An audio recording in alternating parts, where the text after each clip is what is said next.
Boa noite a todos, turma de leitura compartilhada, sejam bem-vindos, feliz 2025. Após esse recesso de 2 semanas, vamos dar continuidade à leitura do livro O Mestre dos Mestres, de Augusto Cury, finalizando o capítulo 6, iniciando o capítulo 7. A personalidade ímpar de Cristo, grandes gestos e comportamentos singelos. Cristo disse palavras inimagináveis que estão além dos limites da grandeza ambicionados pelo ser humano. Porém, o interessante é que ele tinha raciocínio coerente, organização de ideias e consciência crítica. Não há como não admirar a ousadia dos seus pensamentos e a determinação da sua inteligência. Por isso, repito, estudar a sua inteligência é até para os ateus, um desafio intelectual prazeroso, um convite à reflexão. Não é à toa que seus pensamentos atravessaram os séculos e as gerações. O mais perturbador é que a personalidade de Cristo se equilibra entre os extremos, como o pêndulo de um relógio. Como pode alguém discursar sobre a eternidade e, ao mesmo tempo, não procurar qualquer ato para se promover? Qualquer pessoa que julgasse possuir tal poder desejaria, no mínimo, que o mundo gravitasse em torno de si, que a humanidade se dobrasse aos seus pés. Alguns dos seus íntimos estavam confusos pelo fato de ele falar e fazer tantas coisas e, ao mesmo tempo, procurar continuamente se ocultar. Rogaram que ele se manifestasse ao mundo, que o mundo contemplasse, o admirasse. João 7,34. Talvez até que quisessem que o Império Romano se rendesse a ele. A lógica dos discípulos era que os atos deveriam ser feitos em público para tirar o máximo proveito deles. Essa é uma lógica política. Entretanto, a lógica de Cristo era diferente e interessante. Ele discursava em público, mas com frequência praticava seus atos sem alarde. Cristo realizava ações admiráveis e em seguida se escondia nas ações singelas. Discursava sobre um poder sem precedentes, mas ao mesmo tempo transitava pelas avenidas da humildade. Proferia pensamentos que tinham grandes implicações existenciais, porém não obrigava ninguém a segui-los. Apenas os expunha com elegância e convidava as pessoas a refletir sobre eles. Proclamava possuir uma vida infinita, mas ao mesmo tempo tinha imenso prazer em ter amigos finitos. João 15,15. Diante disso, é difícil não concluir que seu comportamento estilhaça os paradigmas e foge aos padrões previsíveis da inteligência humana. Quais foram os atos de Cristo mais admiráveis, os pequenos ou grandes? Muitos preferem os grandes. Para mim, os pequenos são tão eloquentes quanto os grandes. Quem é esse Cristo? É difícil compreendê-lo. Cristo desejava que o ser humano fosse alegre, plenamente satisfeito e que vivesse uma vida interminável, infinita, sem limite de tempo. Sua proposta, embora muitíssimo atraente, deixa a ciência perplexa. Amar ou rejeitar tal proposta é um assunto íntimo, pessoal, que não depende da ciência. Cristo discorria sobre uma música que todos queriam e querem dançar. Porém, as características da sua inteligência estão sempre nos surpreendendo. Elas são capazes de abalar os alicerces da humanidade do terceiro milênio e conduzi-la a repensar a sua história, os seus projetos e a sua compreensão do mundo. Capítulo 7. Um audacioso projeto. O público e o ambiente. A complexa escola da existência. A escola da existência é a escola da vida, dos eventos psicológicos e sociais. Na escola da existência escrevemos nossas histórias particulares. Essa escola penetra nos meandros de nossa existência, em nossos sonhos, expectativas, projetos socioprofissionais, relações sociais, frustrações, prazeres, inseguranças, dores emocionais, crises existenciais e todos os momentos de ousadia, de solidão, de tranquilidade e de ansiedade que experimentamos. A escola da existência envolve toda a trajetória de um ser humano. Inicia-se na vida intrauterina e termina no último suspiro. Ela envolve não apenas os pensamentos e as emoções que manifestamos socialmente, mas também o corpo de pensamentos e emoções represados dentro de cada um de nós. Envolve as lágrimas não derramadas, os temores não expressos, as palavras não verbalizadas, as inseguranças não comunicadas, os sonhos silenciosos. A escola da existência é muito mais complexa e sofisticada do que a escola clássica, educacional. Na escola clássica, nos sentamos enfileirados, nela, infelizmente, somos frequentemente receptores passivos do conhecimento.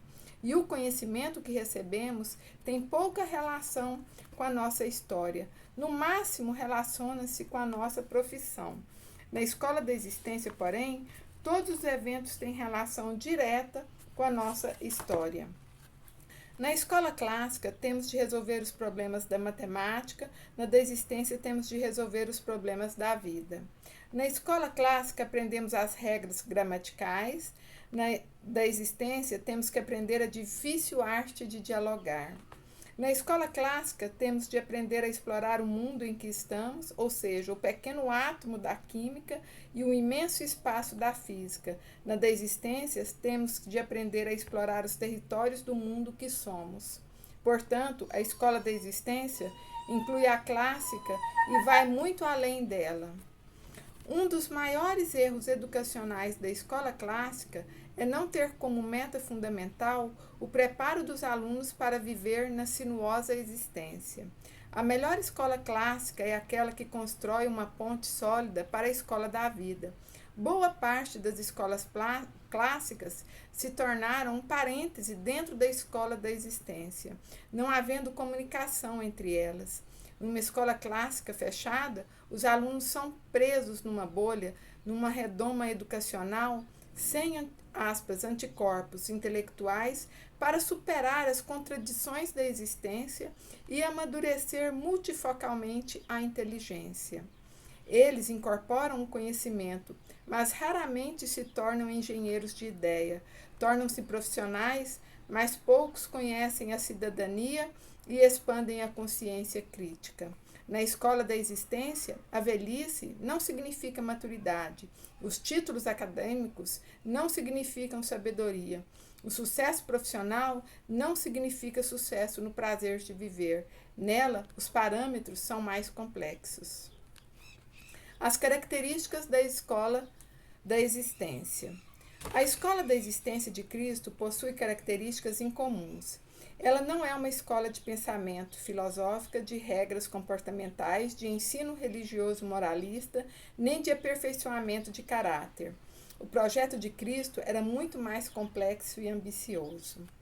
As biografias de Cristo revelam que ele não objetivava reformar o ser humano, mas promover uma transformação em seu interior, reorganizar intrinsecamente sua capacidade de pensar e viver emoções.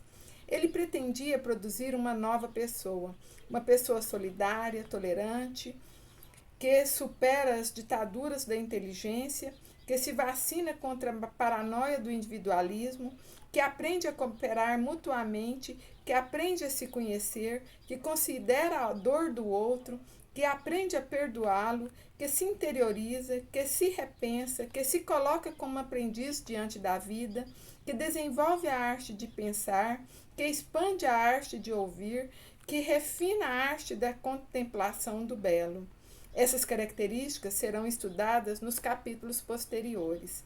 Seria muito bom se pudéssemos gravá-las em nossa mente para entendermos melhor o projeto de Cristo. Creio que nunca alguém teve um projeto tão audacioso e ambicioso como o dele.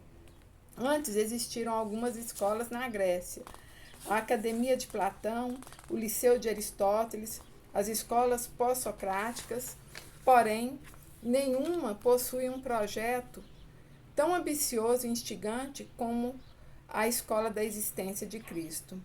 É difícil deixar de reconhecer a dimensão do seu propósito e como era um mestre especialista em desengessar a inteligência das pessoas que conviviam com ele. Ao investigá-lo, concluímos que ele não queria melhorar o ser humano, mas mudar a sua natureza intrínseca. Mateus 23, 26, 27. É difícil dar nome ao projeto de Cristo. Alguns podem chamá-lo de propósito ou de plano. Não importa o nome que se dê.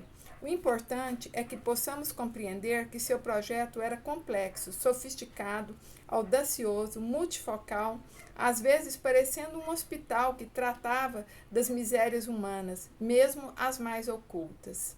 Talvez por isso ele tenha se colocado como, aspas, médico que trata das mazelas interiores. Mateus 9,12. Outras vezes ele era como um restaurante e uma fonte de sentido existencial que satisfaz as necessidades humanas e propicia prazer. Talvez por isso cuidasse da fome física dos que o seguiam e tivesse se colocado como, aspas, pão da vida, que supre as necessidades íntimas da emoção e do espírito humano. João 6,35. E outras vezes ainda, esse projeto parecia uma escola que objetivava transformar as pessoas, expandir a sua inteligência e modificar a sua maneira de pensar. Mateus 5:11. Talvez por isso ele tivesse se colocado como o Messias, o mestre que abre as janelas da mente e conduz homens e mulheres a pensarem em outras possibilidades. Mateus 23:8.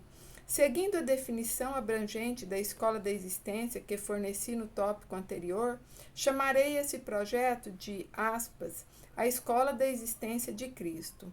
A escola de Cristo tem características inusitadas, peculiares, misteriosas, difíceis de serem compreendidas.